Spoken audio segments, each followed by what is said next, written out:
Panasonic seems to finally be seriously going after the photo-in crowd with the Lumix DMC GX7, its replacement for the relatively old DMC GX1.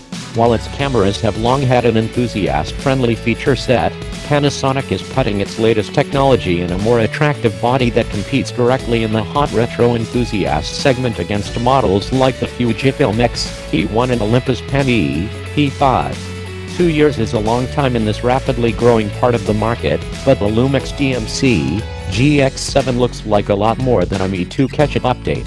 Though it uses a 16-megapixel sensor, it's a new version that incorporates a variety of technological updates, albeit nothing that sounds particularly novel.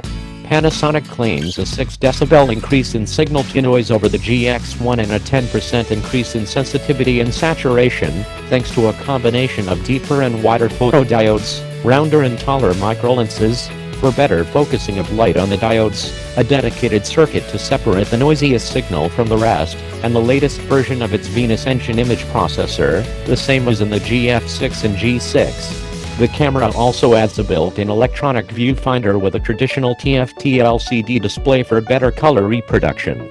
It's the first built-in EVF that tilts, a really nice capability that we usually only see in add-on EVFs.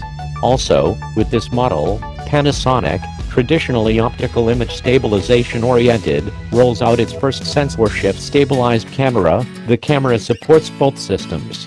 And while Panasonic's performance is generally pretty good, the AF system in the GX7 has improved sensitivity, with the claimed ability to focus in light as low as -4 f, that's astrophotography level.